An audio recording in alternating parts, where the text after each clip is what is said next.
Hey, everybody talks about doing good. Is it good for your family? Is it good for your friends? Is it good for your community? But what does it mean to define good? And can we do it together? That's what the challenge is today here with the man who seems to want to talk about this all the time. William D. D for doing good. What's Yes, up, sir? Hey, how's it going? This is the most fascinating and hard to predict program that we have on the station here. I never know where it's going, how we're going to get there, and yet nobody can seem to turn it off, me included. So I love it. I love it. I want to be the one that's the most confusing because then we get to what we need to get to. yeah. So who'd you bring in today to join this confusing journey here? So I brought two great people in. Okay. This is beautiful because I went to church last week and to a church I used to attend. My wife and we went there 20 years. And I went there last week to see two pastors that are still there after all these years. They started this church and they're in their 80s. And God kept laying on my heart pillar for those two people. Mm-hmm. And I think about that for you two, pillar. And in Orange County. She's not sure how to take that one. She looked around like a pillar. Well, I was thinking pillar of salt. I'm hoping you're not going there. I'm not going there. No. But I mean pillar, like solid. You two are the people. I see you everywhere, first of all. There's so many people that have so much respect for you both. Oh. I hear it all the time. Well, then let's introduce them. Maybe everybody knows them already here. So, let's talk about you guys. Talk about your marriage, talk about your family, talk about your day-to-day work, and then we'll get into the good stuff. That is the good stuff. Oh, And gosh. tell us your name. He forgot to tell everybody your name. I said it, didn't I? No. Oh, I didn't. Okay. Well, I'll let them tell you who they are. Ladies first. Ladies first. Ladies first. Hi, I'm Sandra Crouch, and this is my fabulous husband. Ooh, I love that. Love that. Gary Crouch. Gary Crouch, okay. And you guys are CPAs? Is that what? We are the both background? CPAs, but I don't practice in public accounting Okay. any longer. I thought you were going to say you don't practice in public. No. You do accounting in private, right. But you have a big job here. You're at the Greater Irvine Chamber of Commerce. I'm very blessed to be at the Greater Irvine Chamber of Commerce. As- Great team. As what? As the VP there? I am a vice president, but I handle strategic partnerships and finance. Okay. Okay. And Gary was working or is now transitioning out of or retiring from? Or Well, I'm still working. I'm an assurance principal at the CPA firm, CLA, Clifton Larson Allen. Been there for about 7 years, and at December 31st, I will be not retiring, but repurposing. There you go. Ooh. There you go. Yeah. Redefining. Yeah. I And love as that. what? You're going to come over and be an adjunct professor or teach over at the school where William teaches? Who knows? Anything's possible. Anything's possible. Okay. So the question I have for you guys is, well, first of all, how long have you been married? And what do you think that is a secret to a long marriage? If he says too long, Ooh, this would be a too short show. we've been together 45 years. We've been married 40. Wow. We got married when I was 3. There you go. Yes. There you go. That's my story. Stick it to it. We met at a CPA firm in New Orleans. We're both from New Orleans. She was working there in, I think, accounting. Oh gosh, Doing no! I IT. was the errand girl and file clerk at the time. And then moved up to the data processing. Moved up to work. data processing. This is all while I was in college. Yeah. Beautiful. So she would push the coffee cart around at 10 and 2 and hand me a cup of coffee, and that's where we met. I love that. Love that. Love that. I'm still serving him. Oh, wow. Oh, what an answer. I don't believe that at all. That's though. good. I love that. What about kids? We have one son and a beautiful daughter-in-law and a delightful little 14-month-old granddaughter. Love that. Yeah. Love that. Yeah. What does your son do for a living? He's not allowed to tell us. Top secret. He Right? has a PhD in chemical engineering and nanotechnology and does research at HR Labs in Malibu. Oh, my and he has goodness. a defense clearance, so he cannot tell us. Yeah. Yeah. Wow, look at that. Kind of like the building. We're at UCI's Applied Innovation Center. Exactly. A lot of high-tech stuff here, Yeah. lockdown, secret stuff here. Yes. That's pretty cool. Wow. That's awesome. Well, more importantly, he is a USC grad, and he drank the Kool-Aid while he was at USC, so he's a diehard Trojan. Yeah. Yeah. I'm sorry Wow. about that. Well, the irony is his PhD is from Notre Dame. Wow. So he went Yeah, from yeah. one to the other. He walked into Notre Dame wearing his Trojan for Life T-shirt. Oh my gosh. And I could tell you, because I was accepted at the University of Notre Dame, I ended up going to Michigan instead. But I'm an Irish Catholic. I always thought I was going to Notre Dame until I went to Notre Dame, and I went, I don't know if I want to go here because they're still having panty raids and stuff. This is the 70s. It was a little archaic. Oh my gosh. But lifelong Notre Dame fan, and they don't like the Trojans. a No, whole lot. not at all. Wow. Wow. So diehard Trojan. He's a Diehard diehard Trojan. Trojan. Yeah. Yeah. You guys must be really proud, though. I mean, he has a PhD and doing well. Got a beautiful granddaughter. Did you know and- he was going to do this kind of stuff when he was little? I was wondering when somebody's really successful, they look at the little kid and say, "Oh man, this kid's going to do that," or is it a surprise? So when he was 6, we figured out he was going to be an engineer. We didn't know what kind. By the time he went through, he wanted to do EE, electrical engineering, and then for a while he was mechanical engineering, and he would talk about these things. And when he was 10 years old, he was house sitting for our neighbor. He was feeding the cats and bringing in the mail.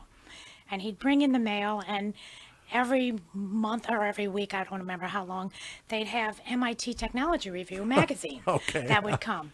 And when the couple got home, he asked the gentleman, "Do you throw these away when you're done?" Wow. And then our friend, our neighbor, said, "Well, yes, I do." And Garrison said, "Well, if you don't mind, I'd like them." So they bought How him- old is he? He 10? was 10. And he They- wants to read. MIT Technology Review. He brought. They bought him a subscription, and then I was having trouble getting him to go to sleep at night. And I said, So "Why?" I'd read him stories of. Well, he'd look at me and he'd say, "Well, I have all these ideas, and if I go to sleep, I'm going to forget them." Oh my gosh. So I gave him index cards, and I said, "Draw a picture on the front, write a description on the back. You can put it in this little box. You have it. You can sleep." Wow. So he would do that. And one day, I remember the first time this happened a couple times. He comes up to me with the magazine and his card. And he said, "They did it. I have to get to college before they invent everything." Oh my God! So he would come up with an idea, and then he'd see it in the publication. He would see it in the That's publication. pretty freaky. Yeah. And Wow. this is 10 years old. Yeah. It's like raising Mozart or something Wow. here. Yeah. He was a delight. I love that. I love that. Yeah. Wow. Amazing. Really amazing. That's a blessing. It really is. It really is. You know, and I'm a firm believer that every child is a genius in their lane. Yes. The trick is to find their lane. Or not force them into your lane. Exactly. You two are Yeah. accountants. You would Raise think- up a child in the way that he should go. Yeah. Yeah, Yes. you would think Junior has to be Yes. an accountant because No, you're all you- an accountant. No, he ruled that out. He looked at us and said, "I'm not going to be a CPA." So that was out. Yeah. Not gonna I happen. did that with my daughters too, where I was like, "You should be an attorney. You like to argue." My oldest daughter. And she, with the English, got a degree in English. And I'm like, "What are you going to do with that?" And she's like, "I got this, Dad." And now she's got all these insurance licenses and she's doing insurance. Oh, and I'm wow. like, I don't, but Don't see the connection. I'm there. still trying to get her to go to law school, but she won't do it. So don't. I know this has nothing to do with defining good, but maybe it's turning them into good people. We all want to turn them into who we want them to be. Yeah. That was my struggle always. Yeah. You got to do this. You got to be like me. You got to like what I like. And then you have to let go of it at some point and say, well, that's not them. Well, you know, the most interesting aspect of that, because of course, you know, we are followers of Jesus. So we were raising him with that belief system. And one of the most interesting days is when he walked into my living room with his Bible in his hand and he looked at me and said, "I don't know if I believe this." Yeah, right. And I looked at him and said, "That is so great. Yeah. God is not afraid of your questions. Yeah. If you never question this, it will never be your faith. No. And I don't know all the answers. I will work with you and try to find answers to your questions, but I can't make any guarantees." And he and his wife, and God willing, their baby girl, are still believers and go to church Yeah. where Do you know they how live. rare that is Yeah. in today's world? We've done shows on this in the past. We're mostly a business channel, but occasionally we veer into these subjects. I'm a good Irish Catholic, cradle to grave Catholic, and two things. One, I think the nuns beat out a lot of my friends and kids who are no longer followers, Yeah. and that's sad. And two, you look at the Pew poll, the most recent one, since they started taking this in the 20s or 30s or Yeah. whatever, it's always been overwhelmingly we'll call it a Christian nation, but they believed in something. Yeah. Now the nuns, none of the above, Although- as the number one group that people subscribe to. But the last few polls are showing that they're beginning to decline, or at least the rate of growth is slowing substantially. Yeah. Because there is hope. We're seeing young men return to church more so than young women. Absolutely. And that's the first time in human history, I believe. Yeah, it's really sad because when I was pastoring at Calvary, I used to read all these statistics too about how many kids. We had 1,500 kids in the school at the time, and we would do these Bible studies every week with them in chapel. And I was thinking to myself as I would look out there, I'm like, 80% of these kids are going to walk away from God at some point. Absolutely. Today's world. They got these professors at these secular schools that are going to tell them that there's no God and it's all ridiculous, So And I'm going to push it a little harder. Maybe you guys, you don't have to go down this alley if you don't want to. I think it's not just what they're hearing from without. Somehow we churches aren't serving them or reaching them, because my daughter's a case in point. I don't know that she doesn't believe in anything. She just doesn't believe in church. And she sees church as either a political thing or something. It's not relevant to her. It doesn't talk to her. It doesn't speak to her. It doesn't serve her. Yeah. And, church is the manifestation of or somehow we play out our faith through these institutions. Yeah. Most of us have. And I think the institutions are failing us. I have two answers to that one. How's this? I think that you're absolutely right. I think that for a while, the American church especially was lulled into a sense of complacency, and it became church light. And I think this generation has completely rejected the idea of church light. And there are two ways to combat that. One is to teach apologetics and teach them deeply. And the other is to Explain teach... apologetics for those Apologetics is the study of why what you believe is true. Yes. What are the reasonable, factual, the evidences for the Christian faith? And when you look at the actual evidences for Christian faith, it's difficult to refute them. Yeah. I mean, it's not a hard proof like a geometric proof, but it is evidentiary that our faith is reasonable and logical. And the other thing is to teach them that faith is not something that's done on Sunday for an hour. Yeah, Faith that's what I is think a they see way at too you many live. churches. They go in, if Agreed. everybody says the thing, they applaud, and then they walk out and flip each other off and cut each other off, and Yeah. doesn't carry out. Yeah, that's awesome. I mean, and that's always a struggle, Yeah. even with these kids that are in my school right now. It's I always tell them it's so much bigger than getting a business degree. It's beautiful that you can get a bachelor's degree in 2 years and 8 months, but Which is the name of the school? Plug the school here. Oak Valley College, Oak Valley College. Okay. Santa Ana, With and no Rialto, debt. With no debt. Pretty phenomenal story in and of itself. But it's so much bigger than that, and that's the purpose of this show, when I think about it. And the reason what was in my heart behind this is I've met so many people in Orange County, and I can't remember, was it Paul, when he went into this town, and it's like, there's so many people that are already here. Like, Well, you're not talking about me, Paul. You're not talking, you, You're not talking you, about Paul. the other I'm guy. talking about the Bible Paul, the one that wrote half of the New Testament. But the idea is that, when I came to this city, I spent 10 years in sales in my car driving for 10 years and not seeing anybody, going into a store writing an order, and then coming to this town and meeting all these people, and I see so many people that believe.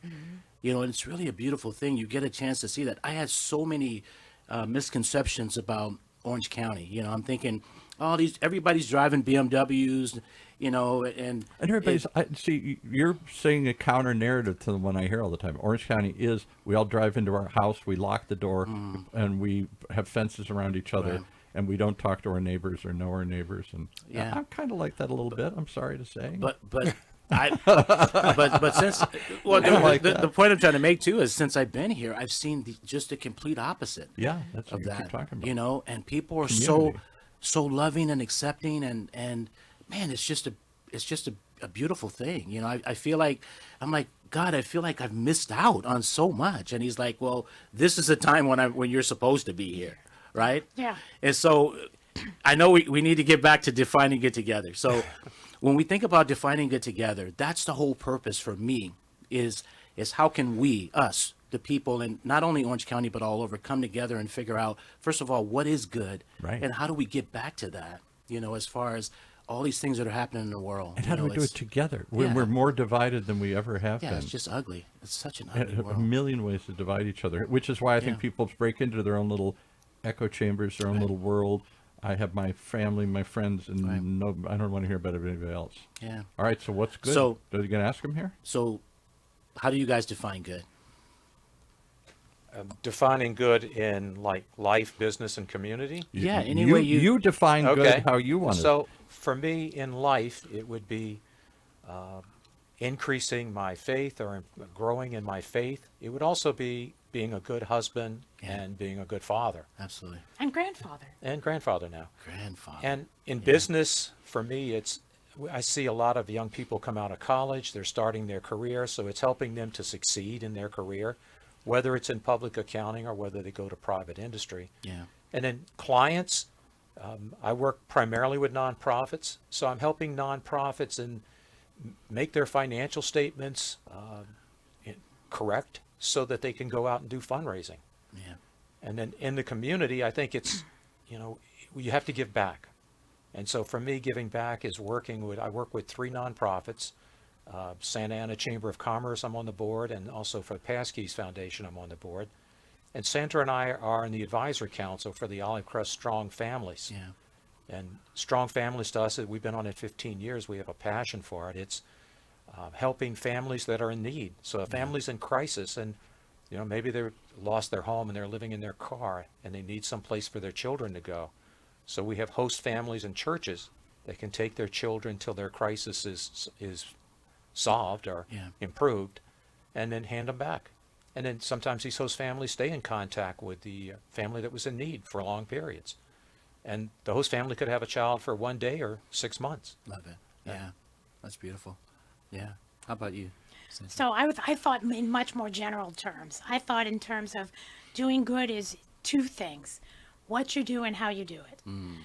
And as far as what you do, doing good means you've been given specific abilities and talents and gifts and resources, but also limitations. Yeah. You've been given a specific time and a place that you've been placed. And I know for a long time the fad was the WWJD bracelets. Right. What would Jesus do? Right. You know me, I can't take anything as it comes. I have to modify it a little bit. I would say, what would Jesus have you do? Ooh. So Yeah. when you have these specific sets of gifts and abilities that are unique to you, and you have a unique sphere of influence, Yeah. how would God have you use what he's given you to the service of others? Wow. And then as far as how you do it, the verse that lives on my office wall is Colossians 3:23. Whatever you do, do it heartily to the Lord and not to men, Yes. knowing that from the Lord you will receive the reward of inheritance, for you serve the Lord Christ. Wow. Sadly, it's in a different translation, but it's basically that, because I Yeah. memorized the King James, Yeah. or New King James. Nice. Yeah. That's beautiful. One of the things that's interesting about the show is Yeah. no 2 people have given the same answer. I would to that. imagine. Yeah. Some people do talk about, and he's the accountant who had to break it into categories here.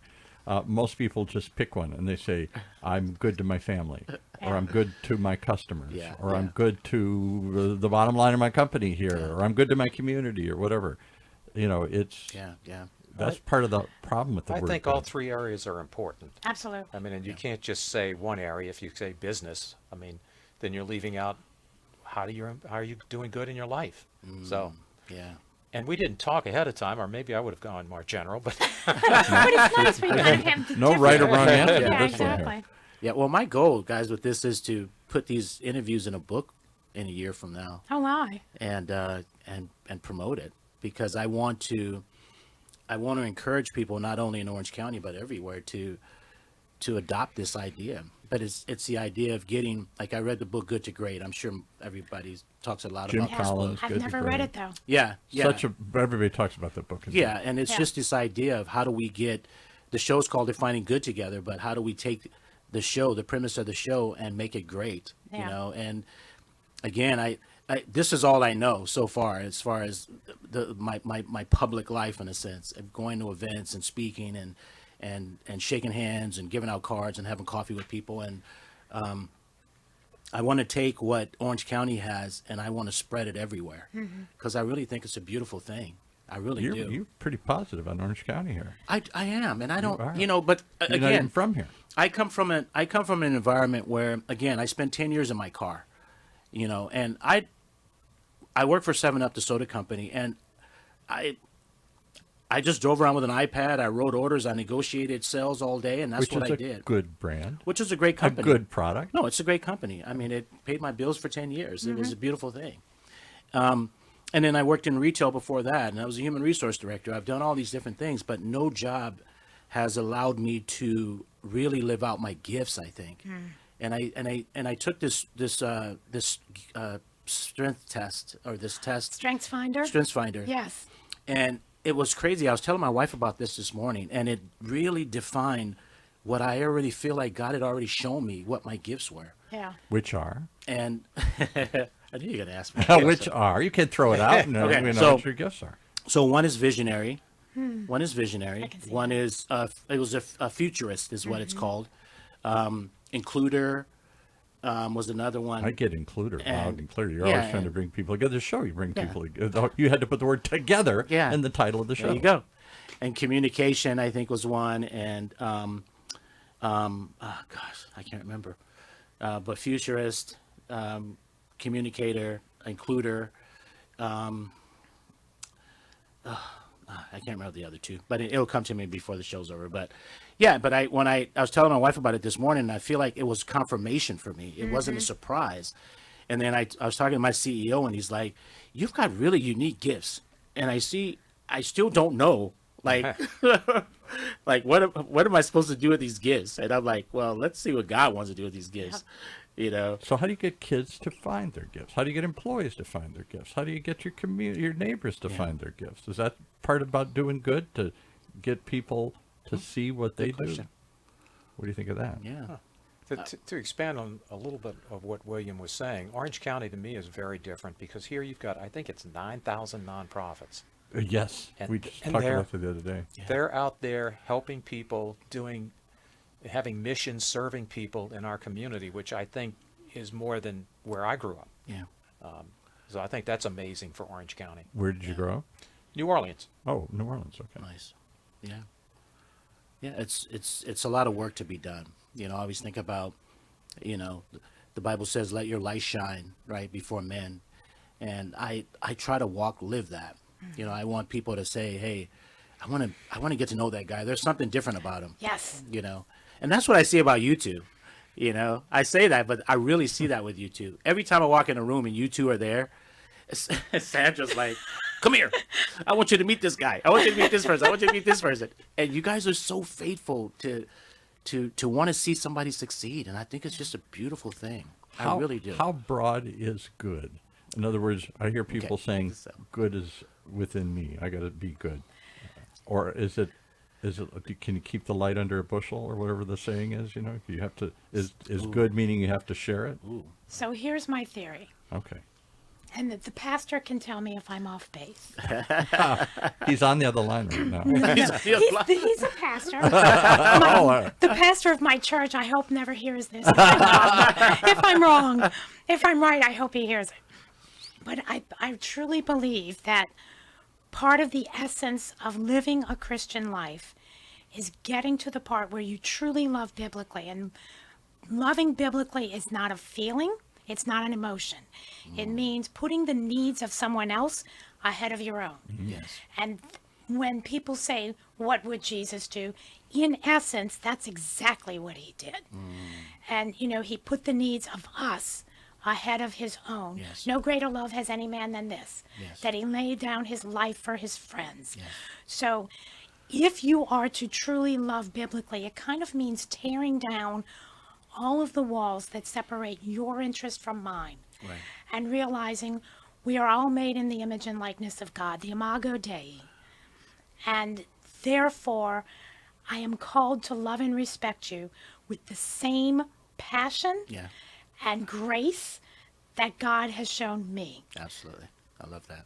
Yeah. Can It's beautiful. I just interject a thought here again? Go ahead. I can't Go seem ahead. to stop here today.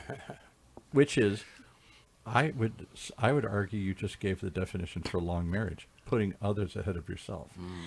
My husband may argue I don't always practice what I preach, but But it's hard to. I mean, I've heard this. I didn't make this up. Other people say that's the definition of love. When you care more about you put somebody else's Yeah. interest, your kids, your loved well, I ones. was about to say that's also what makes a good parent. Right. Absolutely. Right. Yeah. Yeah. I'm watching that with my daughter-in-law right now. I love it. I think it's also you grow together the longer you're together, you grow together. Yeah. And I look at Sandra and I think she's a blessing. Yeah. Oh. And I love that's that. how I feel. Yeah. Yeah. That's beautiful. Yeah. I never have to order anymore. I go. I mean, I go somewhere. We went for coffee this morning, my wife and I. Right, we get to this place and she's like, "Sit down, I got it." And she knows exactly what I want. I don't even have to think about it. Wow. It's like she already knows, and I'm like, "Yeah, this is beautiful." It's Two like, become one here. Right? yeah. I mean, it's just beautiful. One of the most interesting chapters in our marriage was when our son went off to college, because we had always been 3, and now all of a sudden we were back to 2. Yeah. And you hear about the empty nest syndrome, and it was really startling, I think. And One of the largest percentages of divorces right happen then. at that point. in And I time. remember at that time we invited our pastor and his wife over for lunch, and they're great friends, wonderful people, not just a pastor to us. And Frank walked in our house, and I think it was just him and me. I think Sandra, I don't remember if she was with him or not, but I remember him looking at me. Gary wasn't there yet, and he goes, "So how things going?" And I'm like, "Fine." And he's like, "So how's everything here without Garrison?" And I'm like, "Okay." And I think he was afraid we were calling him over because we were having trouble. Oh, okay. And I said, it's startling, and it feels like someone cut off your leg, because part of what made us a whole was now gone. Yeah. But then you look at this man and you remember, I fell in love with him for a reason. Yeah. And all of those reasons are exponentially more powerful now. Yeah. As we have spent years together, I have seen his not only pledged faithfulness, but lived faithfulness, and his love and his sacrificial love Wow. for me and for our son, Yeah. Yeah. and even the dog. That's beautiful. Gosh, Yeah. I love that. You brought up another point here, so I'm going to challenge on this. Is doing good just something that you do, or does doing good something that you have to live? To go switch to companies. Companies all say, we love our employees, we love our customers, we value the people, and then they lay everybody off. They don't always walk the talk. Is it something you just can say and spout? Or is it something you had, because you said he didn't just say it, he lived it, he did it, he And proved it. There's an equivocation in the English language on the word love. That, there are so many more Greek words for love. And there are so many nuances to the word. You can say, I love a cheeseburger. Right. I love my husband. Yes. I do not think those two mean the same thing. I hope not. Right. Unless you really love Right. cheeseburgers. Unless it's in and out. I like it out as well. Yeah. Right. Yeah. That's great. I mean, so I got 2 questions. So when you're not working with numbers, Gary, how do you recharge? What's your way of kind of downloading for the day and all those things? I don't, you say we work with numbers, which we do, but we also work with people. I work with the staff. I work with management, the board. For me, it's coming home and being with Sandra, and we do a lot of things together. Yeah. My hobbies are cars. I do archery, and now we have our son in Thousand Oaks, and we spend time with them. Yeah. So for me, it's just being us together. It can be something as simple as being home watching a TV show. Yeah. Love that. You do archery? You're the first person in 15 years that's ever walked in and said they do archery. You Robin Hood? Or you I wish I was Robin Hood. shoot apples off people's I heads? shall not put an apple in my head. Are you that good? Where you No. could- No, my son and I actually started archery when he was very young at our church, and he went on to USC to join the archery club Oh, there. my goodness. Nice. Wow. And Yeah. so he got much better than me. I mean, I love archery. It's kind of like almost like golf. You're outside. It's beautiful. You're out in the sun. Yeah. I mean, like golf. It's a nice experience. Nice. Okay. All right. And for you, Sandra, what's something people would be surprised to learn about you outside of work? I think people that know me at work well aren't surprised by anything. But for people that just meet me just in a professional setting, probably that I took off a number of years to stay home. And I homeschooled our son from first grade through senior year of high school. Nice. I love that. And that was just a fantastic experience for all of us. It made us much closer. I realize not everybody is blessed to be able to have that situation, but I had a husband that was supportive and provided for us to be able to do that. And it was probably the biggest blessing of my life. And I think a lot of times women, they talk about women having it all. And I think you can have it all, just not all at the same time. So I had a professional career in public accounting. I was with three really large firms, and then took off all of those years. And then nonprofits have always been my love, which is why I now own a nonprofit. Wow. So when we moved here, we bought a house in Irvine because they had a great school system. Then when our son was born, Sandra looks at me and says, I want a homeschool. And I looked at her and said, exactly what is that? Because this was a long time ago. It was not nearly as common then. Well, there's a ton of studies that say the kids that are homeschooled, they're more adjusted. They do better in college and a number of things. So it's not a bad thing. The fun thing is our daughter-in-law was also homeschooled and homeschooled with largely the same curriculum we used, and she grew up in Michigan. Wow. Look at I that. love it. Yeah. I love it. Okay. So how do you define good in a community then? If you guys, because you guys have got a real clear picture about, it sounds like you have a good marriage, you have a good life, and you get good kids. Not everybody does. Right. So how do we spread the good? How do you does everybody have the same definition in Orange County of what good means? We all look at each other and say, that's good. Or do we all have differing opinions about what's good? How do you live? How do you work? How do you do anything? I don't know.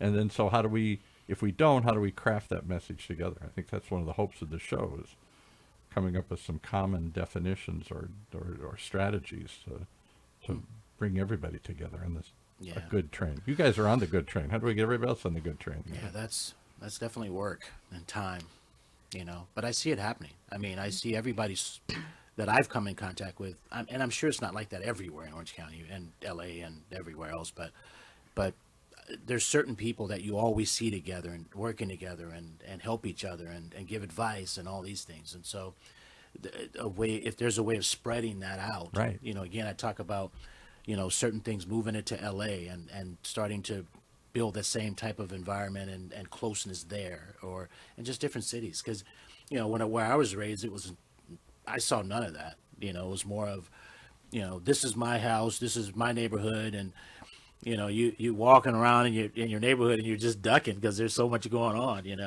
But then you come over here and it's like, it's just a whole different world. How do you spread this gift? To me, it's a gift. How do you take these gifts and spread them throughout California, the United States, everywhere? You know what I'm saying?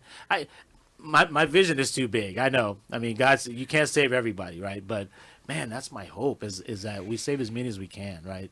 Go into the world, make disciples of all nations. That's what the Bible talks about at the end of Matthew. And God, man, it's just. So do you just go out and do good and hope that others pick up on that? Well, you remember that old shampoo commercial from the 70s? Maybe you're not old enough to remember the old shampoo. I'm pretty old, yeah. You tell two people, and they'll tell two people, and so on, and so on. Yeah. And so it may not be, you may not have to reach 10 million people, but the people that you reach can reach others. And, I've always thought to myself that probably the most powerful person in the history of American Christendom was not Billy Graham. It was whoever preached the gospel to Billy Graham. Yeah, that's good stuff. Yeah. And who that person may not, I don't remember the story. Yeah. I knew it at one point. I read the book. But if that person may have died never knowing what an impact they had. And, when we did 2 or 3 year olds in Sunday school for 13 years. And I remember thinking every Sunday when it's like, oh gosh, do I have the energy to do this again? Yeah. One of these kids, you never know Yeah. what you're building into this child that God could use to change the world. I love that. Absolutely. No, I agree with that. That's good. That's beautiful. Yeah. I used to be a high school teacher back in 2009, and I had a kid in my class that was he was so wild and I would try to read the Bible to them in class because I taught at a Christian school. He didn't want any part of it. And I'm connected to him on Facebook, and I see him now. He's a pastor. Right? And I'm like, how are you a pastor? This guy's a pastor. He has Something kids. took hold. Yeah, I mean, I Something just took thought, hold. what? Well, you planted the seed, Amen. and It's it like, grew. this guy's a pastor of a church, and he's the senior pastor. That's awesome. Yeah, he just got, I guess the senior pastor retired, and he's the guy now. That has to be so fulfilling. Man. I mean, it's kind of yeah. like spiritual children. Yeah. My dad always used to say, nothing will bring you more joy than to watch your children succeed. Yeah. This is your spiritual child succeeding in the most important way. Gosh, amazing. I mean, if you'd have met this kid back in high school, I was like, there's no way. This guy's, and he sends me stuff now. He's like, I got a prayer for you. I got this for you. And I'm like, man, who are you? I was like, but he's 30 years old today, and he's Oh my a senior gosh. pastor of a church. That's beautiful. Yeah. What else we got, Paul? I'm just amazed. I mean, these two sound like they've got a good life and a good marriage, and they've figured out good together. I'm trying to bottle it and sell it on the side here on the weekends. It helps to have a great man leading. Yeah. Ooh, I Ooh, love that. wow, Love okay. that. Having a godly woman is a blessing. Yeah, See, there you absolutely. go. Beautiful. Any thoughts then? So you go out into the community. We do a lot with charities. Why do you work with all non-charities? I always wonder where that comes from, because not everybody has that experience of working with non-charities. People seem to do that later in life. They give back. But I'm younger. I'm busy with my kids. I'm busy with my business. I don't have time to do these things. I don't know what to do. Sounds like you guys. We've always worked with them, and You know, I part of public accounting is I've worked with nonprofits my whole career. And I want to know why. What They were clients, number one. I mean, did you seek that niche, or did you just fall into Well, it? I did when CLA acquired a firm, White Nelson Deal Evans, here in Orange County, and they asked what industry do you want to go in. I said nonprofits, because I've always had a passion for nonprofits. I've enjoyed working with them. I mean, their motive is not how much money do I make or how much cash can I take out. Their motive is a mission. Right. So I've always enjoyed working with them. right. My first nonprofit client was back in 1986, and it was 6 years after my dad's open heart surgery. And it was a hospital in the area, and it was the hospital that did it wasn't the one that did his open heart, but it had done a lot of other work for him. And I thought, I can't cure somebody else's dad, but I can put the resources in the hands of the people who can. Yeah. So my joke is always that, there's the body of Christ. I'm not the hands, because the hands are the ones on the front line. I'm the elbow. The elbow is the one that gets the hands Yeah. where they need to be to do what they need to Oh, I do. thought it was also because the elbow is what nudges you along once in a while. I'm just support. I am support. That's it. Okay, I got one more question, then we can. Okay. One yeah. more question. So, what would you tell somebody, a young person that want to do what you guys are doing? Would you recommend that, or what direction would you point someone, some young mentee, someone that you guys are bringing up? You want to take that first? Sure. Well, I always suggest to people, unless they have a passion for, I don't know, another history or another subject, I always suggest that you go into business, you get a business degree, you learn about business, and that you can take into all kinds of industries, if you're banking or finance or whatever. And I think that gives you a good skill set to go. Yeah. So I encourage that. I encourage them to, even if you're going into an attorney, to try to become a CPA, and then there's a lot of avenues open to you. Nice. Yeah. How about you? He's a lot, as usual, much more pragmatic than I am. Pretty straightforward. So our church did the Experiencing God study 3 different times over 30 years. And one of the phrases in there is, look for where God's working and join him. And I hear people all the time say, I'm going to start this nonprofit that does this. And I'm going to start. And when I was coming back into the workforce, a lot of my friends said, why don't you start a nonprofit? And my answer was, why would I do that? Yeah. There are so many fabulous ones out there doing incredible work successfully Yes, true. without the startup ramp time. So find where people are doing good. Yeah. Join them. And that goes back to the Wow. together That's that's good. that's in the title of this show. Yeah. And that's, I always wonder, is it enough just to do good yourself? So I'm going to start a nonprofit. I'm going to start a business. I'm going to start a family. I'm going to do this, and I'll plant the seed, and hopefully people will see it and follow. Yeah. Or does somehow you have to join a church, a community, a corporation, a nonprofit, whatever, a neighborhood? Is it the act of joining, or is it in doing it together? You're the one put together in this. I always just thought, I just wonder when people are doing good. We were made to be pack animals. We Yes. are not. This is not a solo sport. Absolutely. Absolutely. And I really like what you said about getting involved in, because like you said, there's 9,000 nonprofits, right? In Orange County, there's so much that you can get involved in.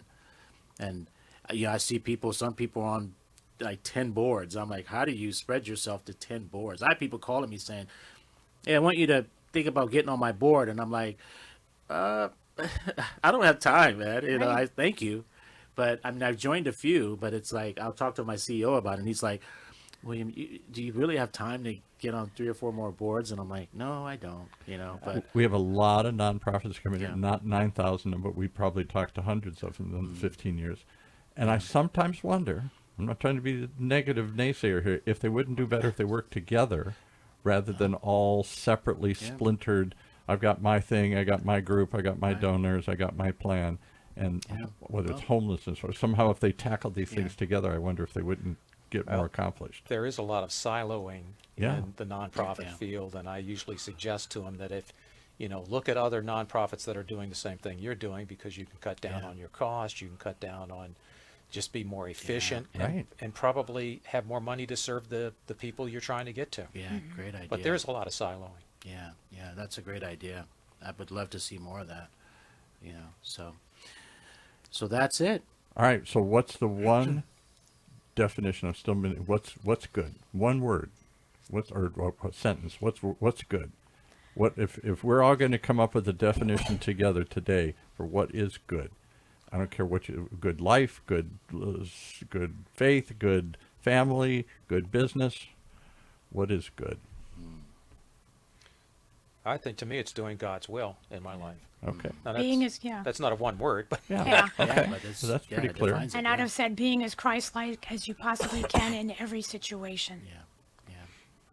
Okay. There you go. There you go. Can't be any clearer than that. Why did we have to have this show? We should have just called them in. We're trying to define good. They got it done. Yeah, we could have did this 3 months ago, right? It's the right time. They came in at the right time. That's it. All right. So how do they reach everybody if they want to know more about what you do, or join what you do, or hear what you do? Us? Yeah. Because you're doing it together, you're involved, you're out there. They want to join the chamber. They want to have conversations. They want to take you to coffee. They want to bring you into something they're doing here. So I'm accessible on LinkedIn and at the GreaterIrvineChamber.com website. That's Okay. probably the 2 easiest ways to grab me. Okay. I would say the same thing, LinkedIn, but since I'm transitioning from CLA, I would have said contact me at CLA, but I'm transitioning away, so Yeah. until I make that transition, LinkedIn is the best place. Okay. Yeah, about the same for me. LinkedIn as well. And Oak Valley College, you can go to oakvalley.edu and find me through that as well.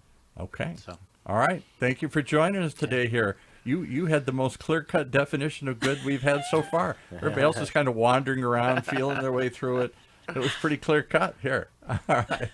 Thanks for joining us here today on as we work together to try and define good. Right here in Orange County's only community radio station, OC Talk Radio, streaming live from our studios here at the University of California, Irvine's Beale Applied Innovation Center.